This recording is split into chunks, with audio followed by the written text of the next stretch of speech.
It is 1900, and the Knickerbocker Hospital is struggling to stay open.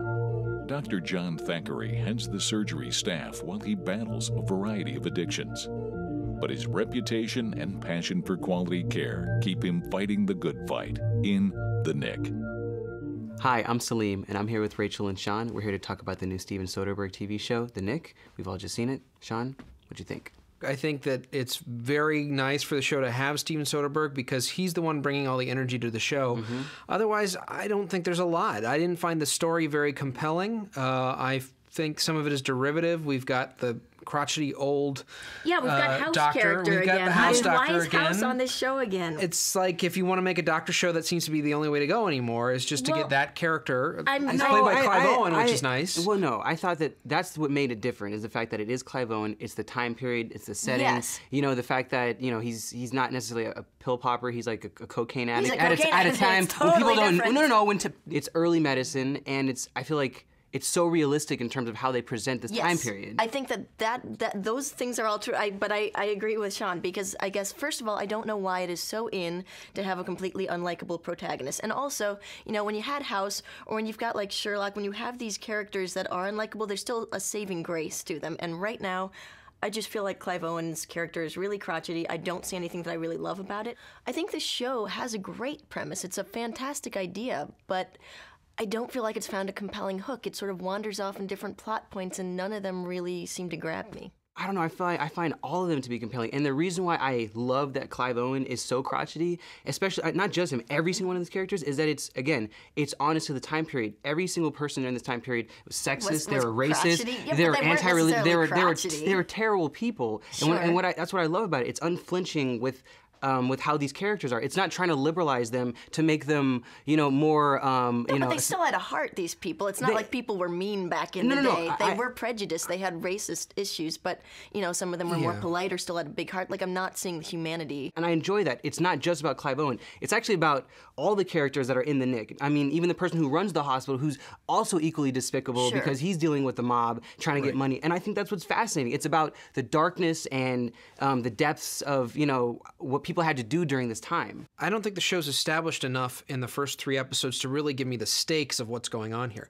They say that this is cutting-edge techniques, that if this hospital is not around, that we're not going to essentially advance in the areas of medicine. But I'm not really seeing that. I'm only being told that. And so I'm not really going, well, if Clive Owen is no longer operating on people, and if the Knick, the Knickerbocker, as this hospital is called, shuts down, are we really at a disadvantage in terms of, like, medical advancements? I don't know. I don't really know what this is offering me. Come here, Bertie. Give it a try. Maybe we can salvage something from the misery. Just push through, and when you feel it hard, just squeeze it gently.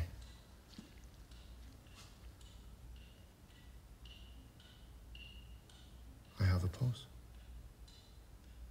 When it gets into the operating room, I think it is riveting, and I'm watching that, very fascinated at the 1900s techniques. But things like the nun, played by Cara Seymour, it seems like it's a different show. It doesn't really seem like it has anything. It's not integrated these weird well. nighttime activities where it's like breadcrumbs. everybody's skulking around, but you don't really know why they're skulking. And frankly, I don't care, because it's just like, I do a weird thing at night. So do I. They're like panning around, but none of this stuff is justified. And I guess what I feel like is the premise is so good that the writers, I would like them to have taken the time to really be like, making each show special. This is what's going to happen in the show. This is why this particular episode is exciting. You know, per show, I understand slow development, that's great. But then each show really has to have something that's compelling that happens in it, that's interesting. I don't know, I feel compelled each episode so far. And it's mainly because, I'll tell you why, because of Andre Holland, because of, you know, Algernon's character. Sure. He's fascinating to me, and it's not often that I have a character that I can identify with, especially in an early 20th century show. Then give him more of the focus. I almost feel like you're right, he is an interesting guy, but then maybe spend more time with him so that we have someone who we can be like, oh, let's latch on to this guy. Excuse me, madam. Your arm needs attention. Where are you going? The Negro Infirmary on Minetta. I can drain it for you right here. No, you can't.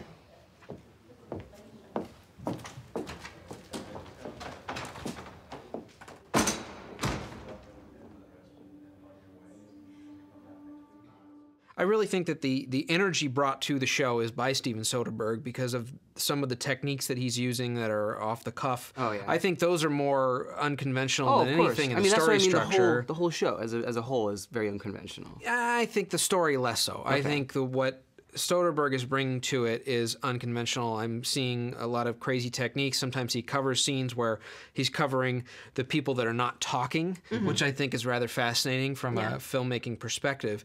But I just, the story is not up to what he's bringing to the table. This show has a clever premise. It's actually a fantastic premise, but I feel like it needs to be developed more, and we need to dig a little bit deeper. So for now, I'm giving it the benefit of the doubt with a stream it. The Knick boasts some strong direction and good performances, but its drama is too dry to be a cut above the rest. Stream it. A fantastic foray into TV by Steven Soderbergh, well-researched, confidently acted, and one of the best soundtracks I've ever heard on TV. Definite see it. Our votes add up to 2 tickets, which is a stream it for the Knick. Cheers. I hear in season 2 they're actually going to get Phil Jackson to manage the Knick. Knick-knack, paddywhack, give it nothing. Probably not, no.